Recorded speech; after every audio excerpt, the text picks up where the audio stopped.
Hello, everybody. We're stealing a trick from Brad Jones because the man is far more intelligent and sexy than anyone in this car. Hey. And we've just been to the cinema where I have some popcorn. I have some cock porn. He has a lot of cock porn. And we saw Chernobyl Diaries, but you already know that if you looked at the name of the clip. Otherwise known in its Russian name as Silly American Go to Paper and Die. Why American? There's more than one. There's Australians as well. Well, they were all played by Americans. Were they? I don't know. Look into this. Okay, film. 6 out of 10. It was entertaining. It's worth a watch if you're bored and can turn your brain off. Even though I think it was out in America like 6 months ago or something like that, so they've already seen it if they want to see it. Well, this can pander to your British fans. That's true. What the fuck just happened? I think my phone turned on. It's Okay. plugged into the car. Okay. I thought something happened to the camera. And, oh, in case you didn't know, obviously I'm Diamanda Hagan, and this, I'm Arnicarium, one of the Minions. the one that gets naked all the time. Yes. And he's leaned towards me. And this is my car. Yes, it is. It's horribly yellow on the outside. It's also horribly yellow on the inside, but you guys can't see that. So, back to the film. There's a bit really at the start when they're driving, and they're driving towards, spoilers, Chernobyl's in this. They drove, and I turned to him and I said, because, they played the horror music. It's like, oh my god, where are they? And I turned to him and said, oh my god, look at it, it's horrible, it's so desolate. It's just the suburbs of Kiev. It's like they played the horror music before the... It was exactly the same as the shot before it, but the shot before it had We Are Young playing in the background. Then suddenly they put on this dramatic ultra horror music, and you're like, nothing has fucking changed. Yeah. It's the same damn shots, just now they're ominous. Yeah, and this film could be subtitled "Kill Everyone Who's Competent," because they always kill the most competent member of the party, and then they kill the next most competent, then the next, and then the next, and the next. Except, of course, the Australian, who was actually very competent, died after the guy who had his leg broken because, he gets attacked by some sort of a werewolf monster, wolf, mutant creature, vampire thing, and Dog. and then falls over, and then somehow he has a broken leg. I sort of assumed he had his leg eaten until it was broken. But, there we go. It's just right, the first character to die was what was he, Boris? Yuri, not Yorick, as I called him earlier. Imagine, I'm quite sure he was a guest star on Deadliest Warrior Season 1. It looks like Al Bundy from Married with Children, but inflated. I am Russian stereotype number 1. I have guns, I have military training, I am good with fixing things in crisis, I take you to Chernobyl through hidden back passage, I am all-arounder good guy. Oh shit, I'm dead. This film, it's like, okay, the very start of the film, they've wandered around Chernobyl, blah, blah, blah, blah, blah, blah, blah, blah. And then, somehow the monster, creature, vampire, people, alien things get into their van and destroy the wiring. I know that, Specifically, the wiring was chewed through. Yes, and there is no... Okay, realize there's no logical reason to lock your van when you're driving into the middle of a desolate nuclear wasteland, but I would have thought that a guy with military training would have sort of automatically locked his van in a way. I know lock van, it gives me good means of getting into van. And, okay, so that happened, and they're like, oh no, we can't get anywhere, and then they spent 4 hours sitting there trying to get contact with people, even though they knew they couldn't, and oh dear, oh dear, oh dear. And then nighttime happens, and they know that there's animals outside, because Chernobyl, Pripyat, has fucking animals. It's the fucking desolate wasteland with no humans to scare them away. What the fuck do you expect? Yeah, so... And then, of course, it's like, let's keep the lights on, all night, so that the animals will be attracted to the van and fucking attack it. I will just prove a point. Oh no, there's monsters outside. They can't see us. It's that difficult. It's a very unflattering light, although we could just be very ugly. I know I'm very ugly. Then they do it again and again and again until finally the big Russian guy's like, oh no, we're being attacked by some sort of animal. We are being attacked by some sort of something. I will take my gun and walk very far away from the van. My last on-screen line is, everybody stay in van. No, it actually was. If only I understood my own advice. If everybody had stay in van, everybody would be alive. And there's this bit where, oh, spoilers by the way.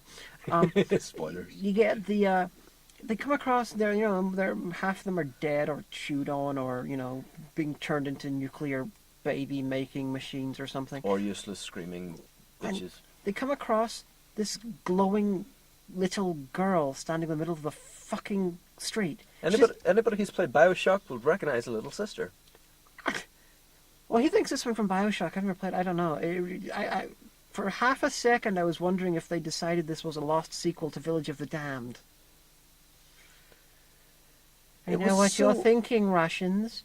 We're going to kill you. It was so out of place. The little girl had hair, was wearing clothes, whereas all of the other victims, well, zombie, vampire, teleporting, magic, mermaid things, were dressed in blue coveralls, bald, had giant heads. I think some of them had bits of just regular clothing, but there was really, really destroyed. They were like the Silence from Doctor Who, sort of looking, but in sort of raggedy clothing.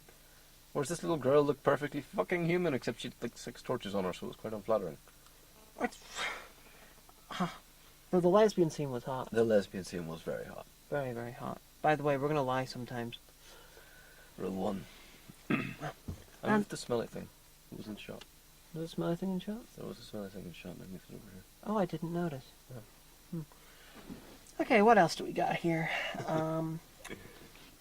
Still got popcorn. I ate all my popcorn, and my nachos, and my hot dog. Yes, you did. I was hungry. Okay, what else is there to bitch about? The sets, though, were really, really... Either the sets or the locations, because, there is a couple of places around the world where you've got abandoned, town-type things, but I'm going to have to look into this, because not many of them look like Pripyat. And it did look like Pripyat. It was stunning, I'll admit that. Although they did use the same interior of the apartment block 2 or 3 times, it was quite noticeable. Well, the interior, in the interiors, they could have, the interiors are easier than the exteriors there. They didn't have the money to build shit, they didn't have the money to CGI shit, so... Maybe they had the money to hire a carnival and let it rust. Actually, at this point, I'm thinking they actually did film in Pripyat, because people are allowed to film there for brief periods. Yeah, it wouldn't be too difficult, but it was stunning. If they had filmed in Pripyat, which I suspect they may have, I think they didn't even need to make it a horror story. It would have just been an interesting adventure. Yeah. I would watch that. I think they should have ended this with, by the way, the what's going on doesn't make any sense. They should have ended it with a "Come to Ukraine," tourist video. That would have been hilarious. No, I like teleporting vampire silent zombies that appear in empty rooms. I like that ending. I want an alternate sequel, which can't happen, but it'd be cool, where Will Smith, Vincent Price, and Charlton Heston all get sort of helicoptered in and fight the monsters while looking for a cure. I want an alternate ending where it just zooms in on the face of Gankutsuyo going And a sequel, Fukushima Diaries, where it's Japanese monsters. Well, you're focusing on nuclear disaster. I just want Belfast Diaries. That's a normal day. Well, yeah, but they don't know that. Oh, yeah. We're very, very soft. We should be louder. Maybe. But it's going to pick us up anyway. There's no noise apart from the camera itself. That's true. It's like a giant all-seeing eye. Yeah, sorry, we're new to this. But we're thinking whenever... Because we sometimes go to the cinema together, and... so we might do this more often. If nothing else, it might actually pay for the cinema tickets. Little Northern Irish girl have good idea. What else do we have to talk about, really?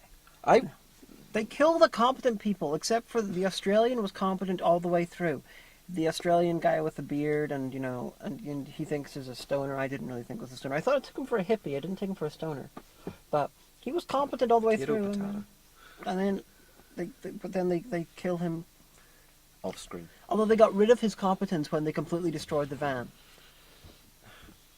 the one thing I'm taking away from this, not even about the competent killing, which I completely agree with, is that these were the least genre-savvy horror stars I've seen in a while.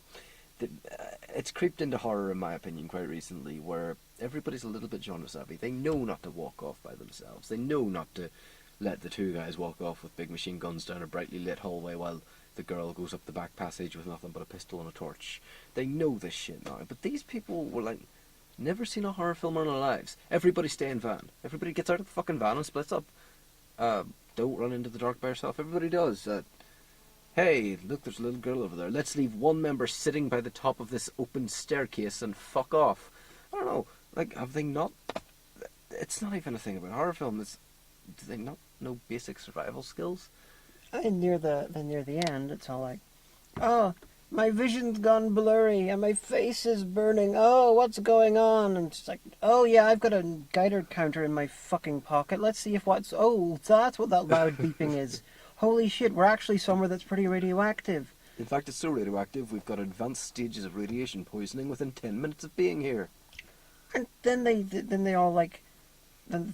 Apparently the film thinks that they're going to survive that level of radiation poisoning. Well, I'm not an expert by anything. I'm thinking that once your vision's going and your face is melting, you might be too far gone. Whenever there's visible burns on your skin, you're too far gone. Yeah. Especially if they're appearing after less than 2 hours of exposure. But no, they still felt necessary to throw her into a pit of creatures to kill her rather than using bullets. Yeah, do we want to spoil the ending? Because, A, it's nearly incomprehensible. B, it makes no sense on any level. I mean, and C, it doesn't make any sense, period. But all the Russians are scary face mask dude who you'll never see face off. Apart from UN soldiers. The ending is like 4 or 5 different levels of stupid. The film is 4 or 5 different levels of stupid. But Yeah, it's but still the watchable. film, the ending by itself. Yeah. You know, you put you can create a fractal pattern of stupid with the entire film, but the ending is just like how little it makes sense is spectacular, really. Super spoiler alert here. They're picking them up from the reactor. None of them are in rad suits. They're in standard military gear. They shoot the man dead at the reactor while he's begging for Well, help. that's okay. He was a dick. He was a dick. Then, instead of shooting her dead as well, they pick her out, give her a long drive, hand her over to EMT crews, wheel her into a hospital, then lock her in a room full of the monsters, instead of shooting her on sight. Apparently, they're trying to keep people victims of Chernobyl alive, and no one's allowed to know that there were people living in Chernobyl when it got nucleared, even though everyone does know that. So these people have to be kept, who are radiation burned from the radiation that everyone knows about. They got to keep them in secret, but they escaped into the area again because they're attracted to radiation now, and now because they know that there are people who escaped from a secret hospital, because Russians don't want anyone to know that there was anyone at Chernobyl, even though it was a fucking town. She has to be captured. You've got to try to make this little sense. That just about sums it up. Although you really hated the intro theme. I loved Dear God, it opened with 4 friends. 4 friends, 2 guys, no, 3 friends. No, 4. 4 friends, 2 guys, 2 girls. No, 3 guys, 3 of them at the start, and then when they get to Kiev, Yeah. then they have the 4. Okay, 2 girls and a guy, going on a trip all around Europe in a bizarre order on the way to Kiev. Yeah, they were like London, Paris, Frankfurt, Rome, London again. Although they might have just been editing in the wrong order. Oh, about the editing. This whole film, it felt like a fucking found footage movie where they forgot to talk to the cameraman ever. It was filmed in such a way you expected someone to actually look at the camera and go, "Hey Fred, what do you think about these zombies?" It's like, "Oh man, this sucks. By the way, my arm's getting tired from holding the camera the whole time." But they had enough cameras on screen in every shot to make it a found footage film. Your girl always have their little entry-level Nikon, which was making, for some reason, ka-track noises, like a fucking Polaroid. I got very annoyed at that. I don't know why, but that annoyed me. Okay, you were so annoyed you spoke up with expletives in the middle of the fucking cinema. I did. I said, that's not the fucking noise that little Nikon makes. And it doesn't have colour definition, it only has line definition. Grrr, Canon fan. But, no, No, anyway, they had the three friends going all around Europe in the bizarre order, doing a photo montage and doing crazy things and showing it on their iPod to their friend, like walking along famous walls or touching a guard's horse in London. But it was set to "We Are Young," and I just went, "Shut the fuck up and get out of my film." I believe at that point I walked out to get some more popcorn. Yes, he did. And he walked out later on, whenever people were being irritating to get something else. Cigarette. Urinate. Okay. Well, usually you We go shall out for say cigarettes. urinate. Okay, he'd rather talk about how he held a small shaft and had. I'm not even going there. I don't smoke. Okay. So in summation, if you want to see a movie about Chernobyl, I suspect there are documentaries you can see which would be better.